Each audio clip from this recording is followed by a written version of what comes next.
Good day. My name is T.R. Carr. I'm the host to this podcast, I Can See Clearly Now. Our goal in these series of podcasts is to help residents, voters, citizens understand the complex issues that face us as members of local government here and in around the region. On today's podcast, we'll be discussing the candidacy of Dr. Randy Bruce. He is a candidate for mayor of the city of Farmington Hills. We'll also be interviewing other candidates for mayor and city council in upcoming episodes. We ask you to subscribe so that you can keep informed about the next podcast. Thank you very much, and we'll begin our interview with Dr. Randy Bruce, candidate for mayor of Farmington Hills. So should I refer to you as Dr. Bruce, as Randy, as councilman? I always want this to be a very casual discussion. So what is your preference to how that we address you during this particular podcast? Well, first off, I like to be informal. So Randy is great. And thank you for having me on your podcast. I really appreciate being here and the opportunity to talk about local government. Thank you, Randy. I know you have a lot of experience in local government, and we just want to be able to make this a chance for you to explain some issues and some questions that I have. One thing that I might have is that I know that the mayor is a very, very part-time position. You serve along with 6 other council members. A question that I have is, why are you seeking the office of mayor? Well, because I think we need strong leadership on council. Even though we have a weak mayor form of government and a strong city manager, the mayor is just one other member of council that's been really designated to do some extra things like run the meetings, set the agenda. But one of the key things the mayor is able to do if we have a strong, effective leader as mayor is to bring council together and work towards some goals or things that that we need to do as a city. If we don't have that strong leadership, council tends to be fragmented and we don't tend to get towards our goals as fast as we should. And so I think that's very important to be able to work with your fellow council members, to support them, have their support, and then again, work together in a collegial way towards the goals that we need to get done as a city. If not, then things just really kind of fall apart and stall. And that's where I think that why I want to run now, because I think we need that leadership on council. And during the last 20 years, I've really been able to exercise that type of leadership where I can get other people to go along with my ideas and my goals.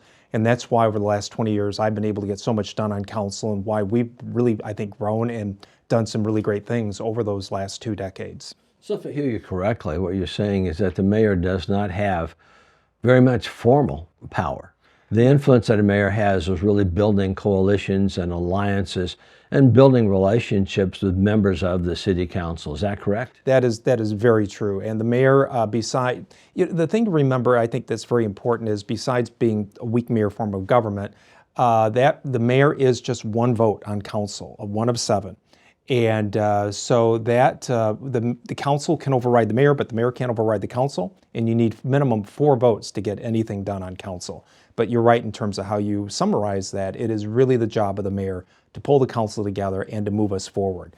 If we don't have that, if we have a mayor that doesn't communicate with council, that doesn't cooperate with council, again, we just kind of stall out. And that's really a shame because we have a lot of challenges coming up that we have to address.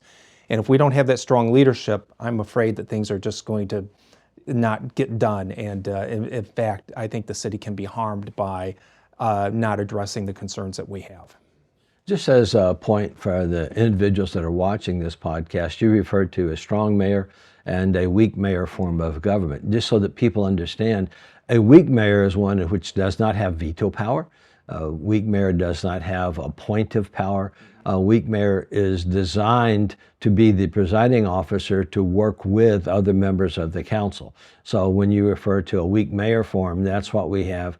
And that was according to the city charter. Is that correct? That is exactly right. So we, the council, including the mayor, we only hire and fire 3 people in the city manager, the city attorney, and the city clerk. The city manager is who runs the day-to-day operations. And by charter, we can't get involved in those day-to-day operations. Once we set policy or we give direction to the city manager's job is to carry out that policy or those directives and then utilize his employees however he sees fit. So, and by charter, again, it is a weak mayor form of government. We can't change it unless there's a vote of the people to change it back to some other form of government.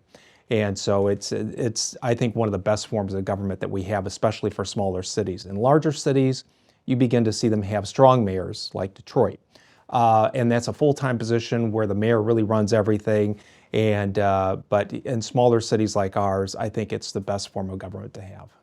You mentioned city council, city manager relationships, mayor relationships with the city manager. The public may not be especially aware of the role of the city manager and the relationship that the mayor has with the city manager. Would you take just a couple of seconds and describe how the relationship between the mayor in Farmington Hills and the city manager in Farmington Hills? Well, again, the mayor is just one person of council, so I think I always look at it in terms of the entire council, that we have to hopefully have a good relationship with the city manager. I mean, it's somebody that we hire, and we want to be able to give him all the tools necessary, him or her, to run the city, and we review that performance on an annual basis.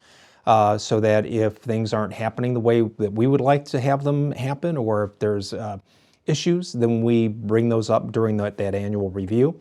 Clearly, the mayor probably interacts a little bit more with the city manager in terms of helping to set the schedule, the agenda, and attend certain events as the figurehead of the city. But other than that, that's I think, again, it's a whole relationship with the entire council that's very important. I've been looking over your literature that you've distributed, and I have a couple of questions. I know you list a number of accomplishments that you've, because you've been on council a number of years, you've been heavily involved.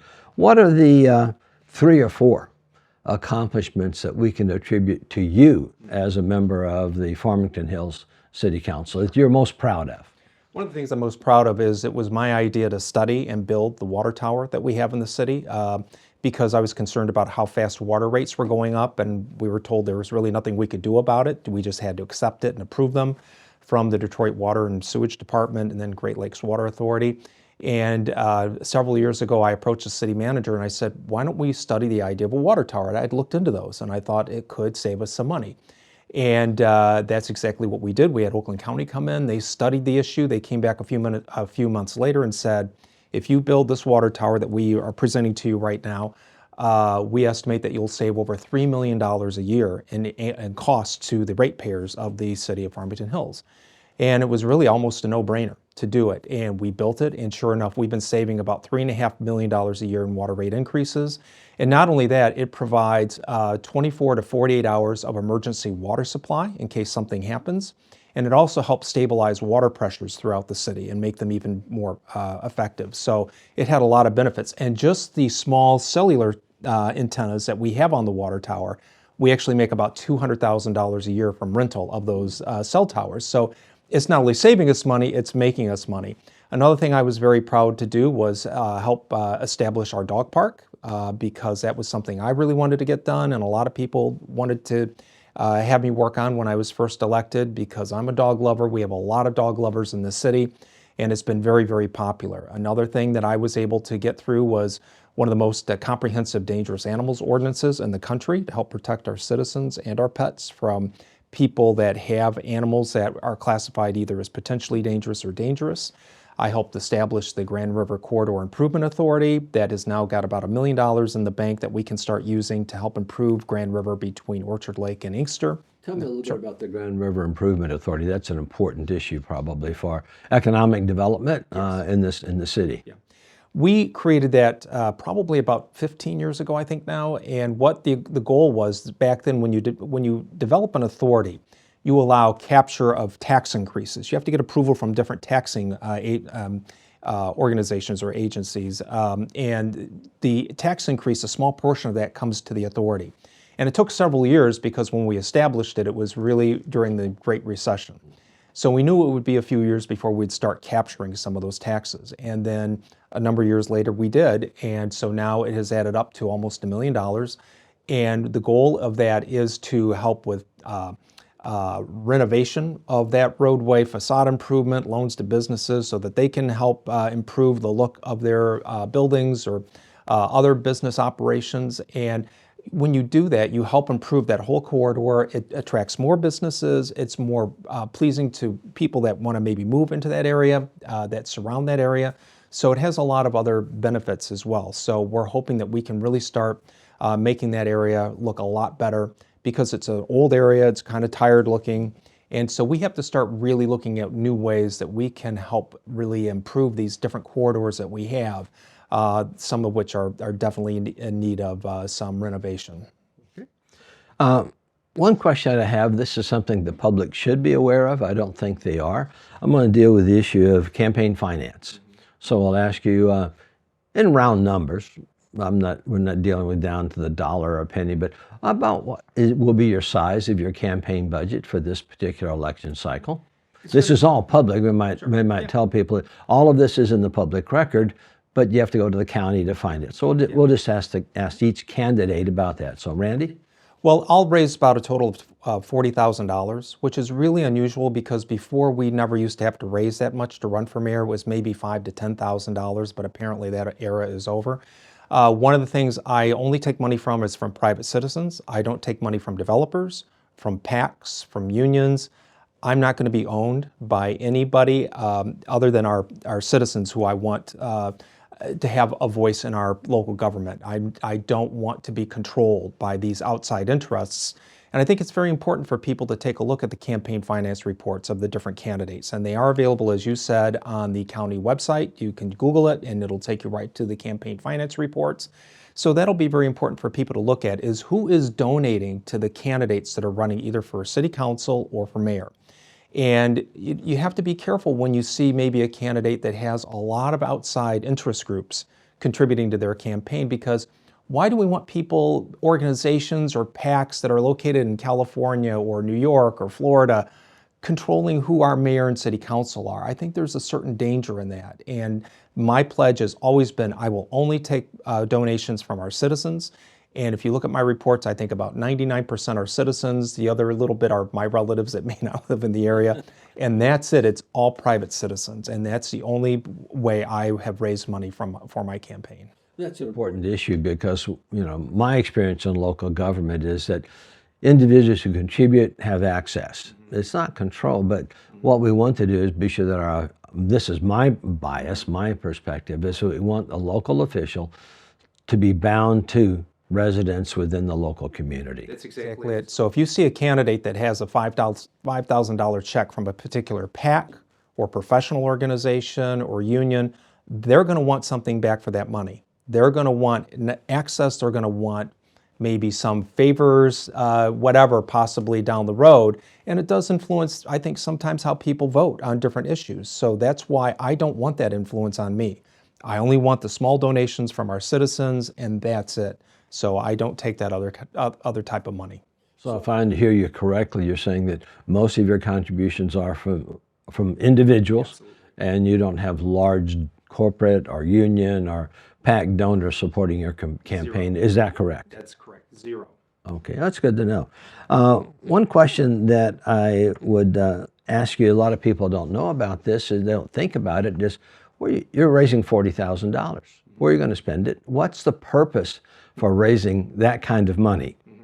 Well, for example, we just mailed for the absentee ballot.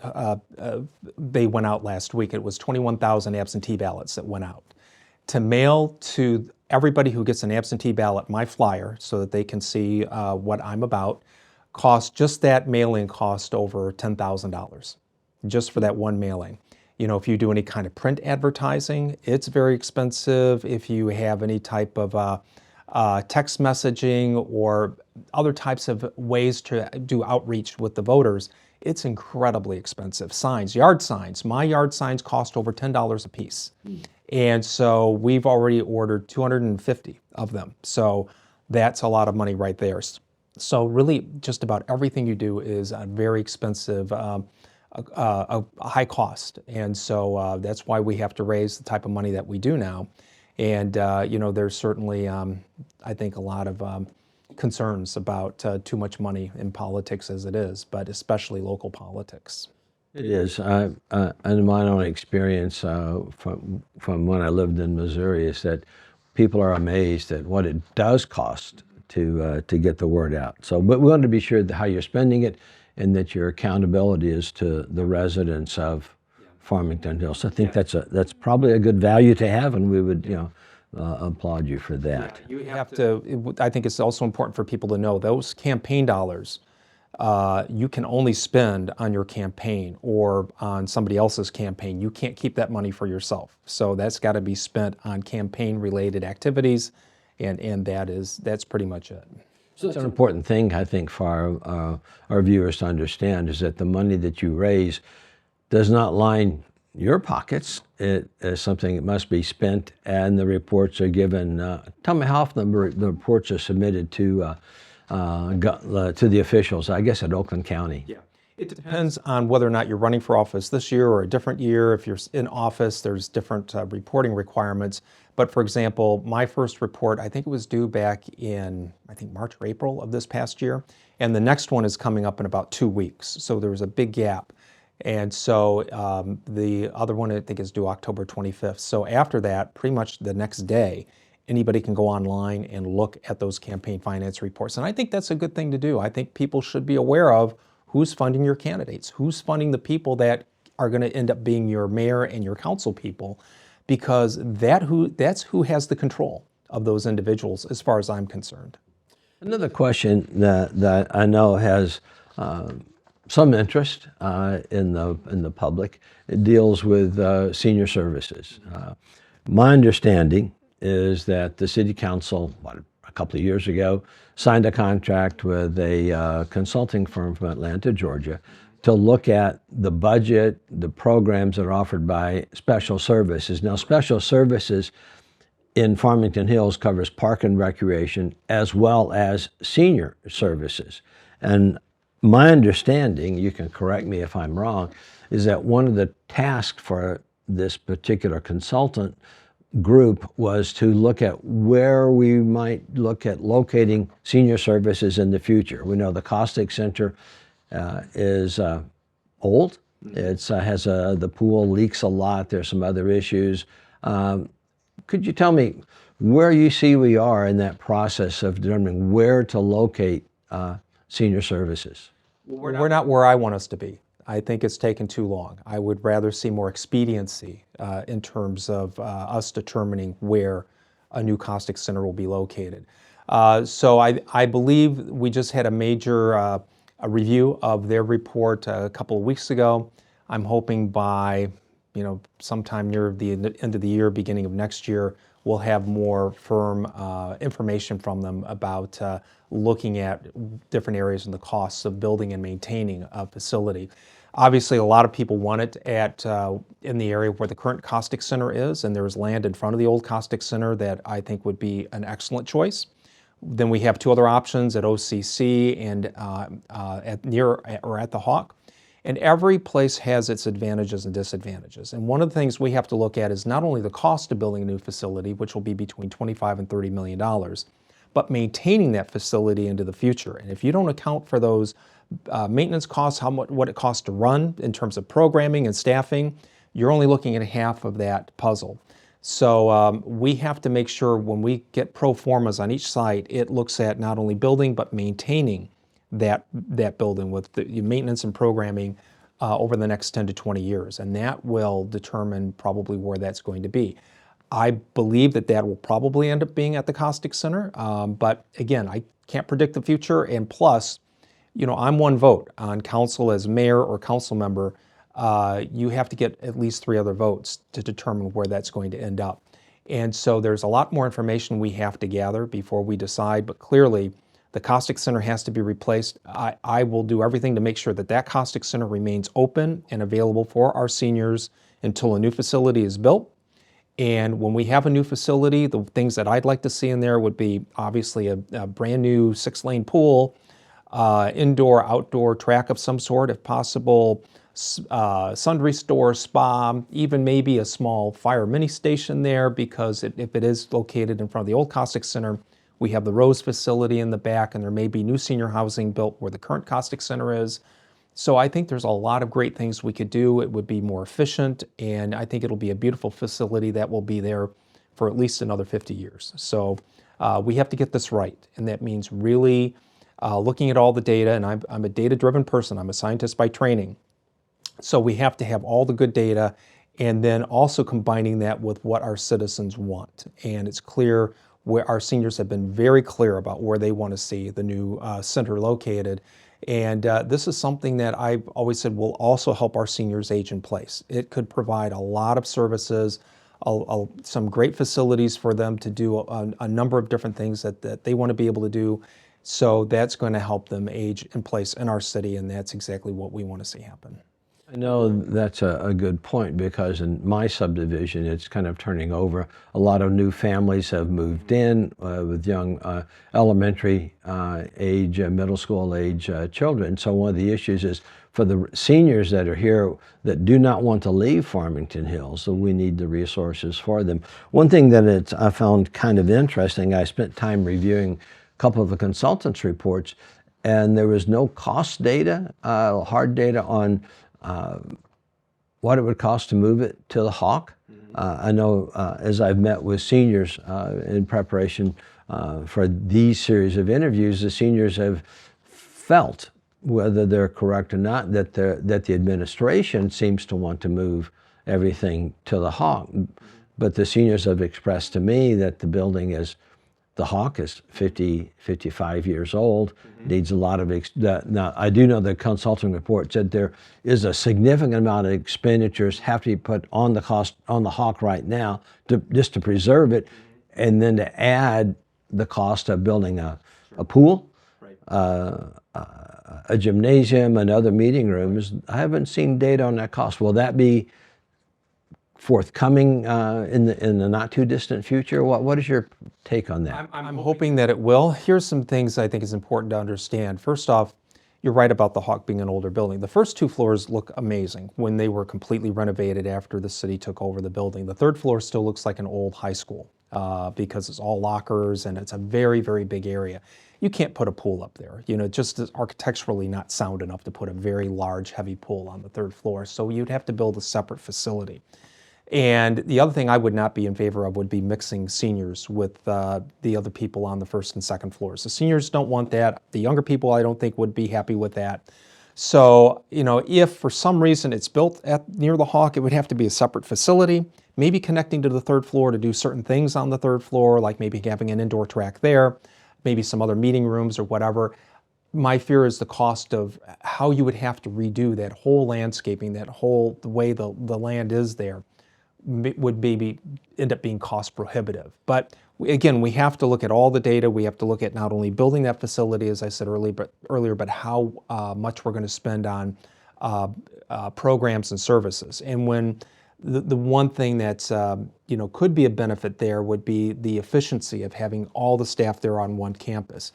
And in terms of city administration, I think they may have what they feel is their desire, and we listen to that. I mean, they're experts in a lot of different ways, but it's city council that makes the final decision. And so we're sensitive to both the costs and everything like that, as well as what the citizens want. And you know, I really want to make sure that we are listening to our seniors, we're addressing their concerns, and that we are building a world-class facility that they would be proud of, that everybody in the city will be proud of, and that will be there again for a very long time and meet the needs of our community. I think it's important. I kind of appreciate your comments, but it is important to be able to maintain a city where seniors can age in place. Otherwise, if they have to move, the question is where, and given housing costs, et cetera, you know, it creates some real issues for us. And a city that has staying power will be able to accommodate new families as well as retain seniors itself. One thing that I would think about is, as I looked at we talked about your accomplishments, what are your priorities moving forward? We talked about things that you were proud of, but you have 2 or 3 priorities or strategies looking forward. Now, you've said that you're one among 7, and you have priorities. Now, pick two maybe, or three? And then how will you move the city council to achieve those priorities? Well, we've talked extensively about one of them, which is getting a new senior activity center built. I think that's incredibly important. And, again, it's bringing council together, working with them, listening to them, trying to flesh out ideas clearly so that we can come together as a group and say to city administration, this is where we want to go with this. This is what we've talked about. It's what we really feel is necessary. And again, good leadership can really help push that through, and I think in a more timely manner. The other big thing that we have to face is the fact that we're about 99.9% built out in the city. There's really very little land left to build on. And so everything else going forward is going to be an issue of redevelopment. And it's how we do that redevelopment that's going to be critical for the sustainability of our city. We just recently went through a revision of our master plan, and now we can start to have ordinances that are more modern, that reflect where we want to go as a city. So I'd like to see maybe more almost entertainment type districts. We want to be able to attract more restaurants, bars, clubs, things that people want. One of the things I pushed for quite some time was to eliminate, for example, the kitchen requirement if somebody wanted a liquor license. So if somebody just wanted to open up a cigar bar or a jazz club and serve alcohol, they had to build out a whole kitchen for that. Well, that's not what they want. That's not part of what that business is or needs. And so it prevented those types of places coming in here when they would go to other cities. So we got rid of that requirement, and now we are looking at opening our first cigar bar here, I believe, next year. It's in development. It's going to be a very high-end place, and I'm hoping that we can get that jazz club or something similar in the city now that we've kind of gotten rid of that requirement. So it's looking at all of our ordinances and saying, what can we improve? We've got a lot of buildings here, office buildings that are empty or near empty, and there's been some interest in converting those to condos or apartments.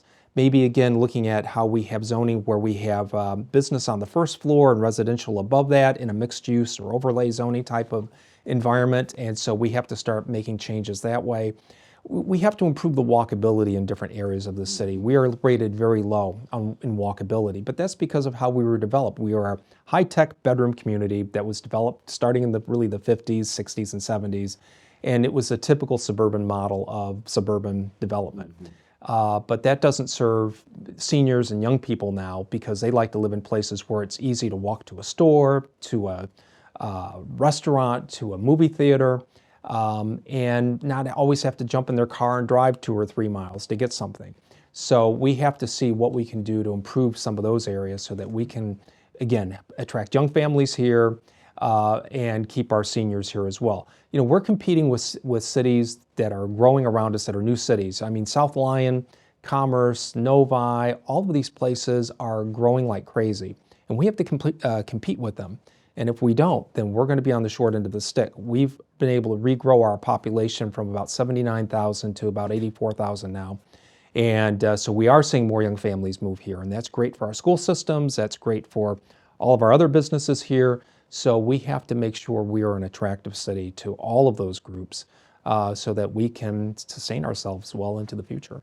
You raise one issue that's really fairly important for us as a city, and that deals with the area of economic development.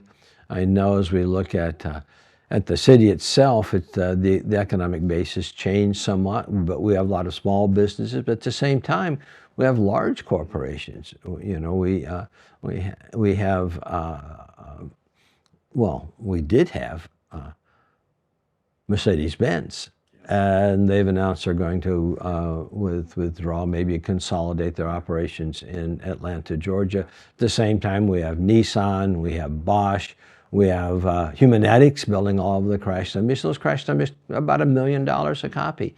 So as you're looking forward to the future, what do you think you can do to help Farmington Hills retain and expand its economic base, both with small businesses as well as with the larger corporations? We have to, I think, expand our outreach to our businesses. We have an economic development coordinator.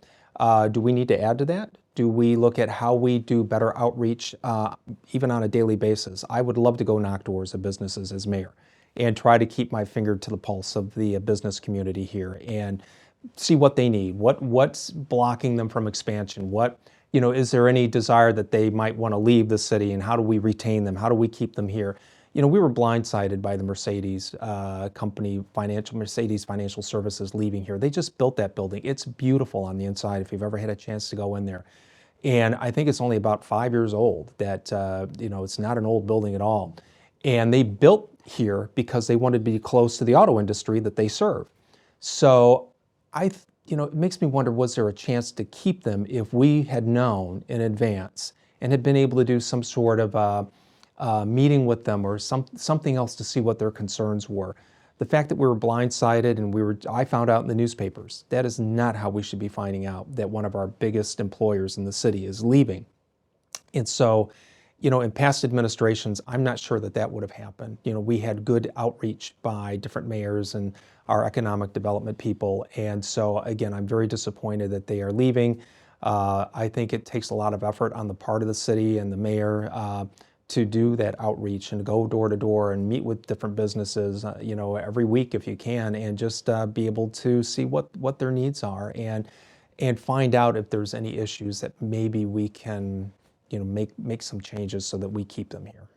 Because I think you're correct. Economic development really is the bedrock upon which we can build our community. I know as I look around me, the city of Farmington, with their downtown development authority, they've been doing, it's a lot of work, but they have been building that little city, doing all kinds of things. It's really, really a desirable place in which to live.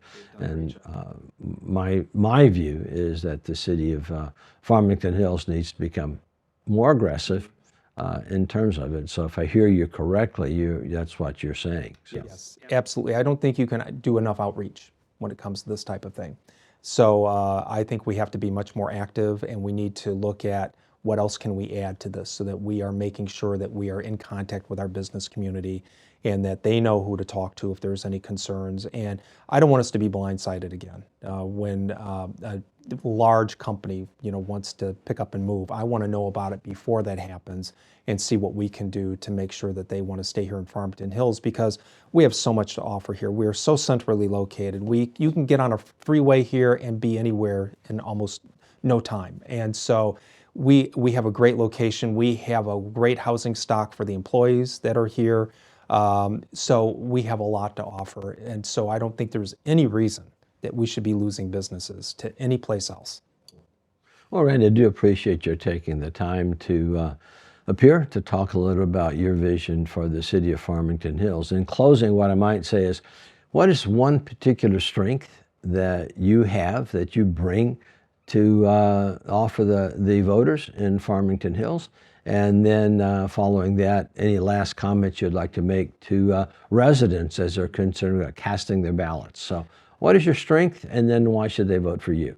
I think my strength is what I've said many times in the campaign. It's effective, forward-thinking leadership. It's getting the job done. And if you look at all the things I've accomplished in 20 years, it is a long list of getting things done. It doesn't matter what you say, it only matters what you do. And you can run around and make a lot of promises and have the word mayor put on shirts and everything. That's just window dressing. It doesn't do anything if you don't get the job done. And I've been able to do that with 20 years on council, 8.5 years on the zoning board, almost 30 years of experience here in the city. I've lived here for 40 years. I'm very invested here. I really care about what happens to this city going forward. And so I think we need a mayor that can actually work with people, bring people together, create win-win opportunities, and get things done. And that is what I plan to do. Well, thank you very much. I do appreciate your being a guest, and we do hope to be able to do this more. I want to have future podcasts looking at other issues that face the city of Farmington Hills, deal with economic development in our region, so that we can keep a pulse on what we face. And so our goal is to help people see clearly, understand the candidates, understand the issues. And so thank you very much. We appreciate it, and we wish you the best in the coming election. Thank you for the opportunity. Okay.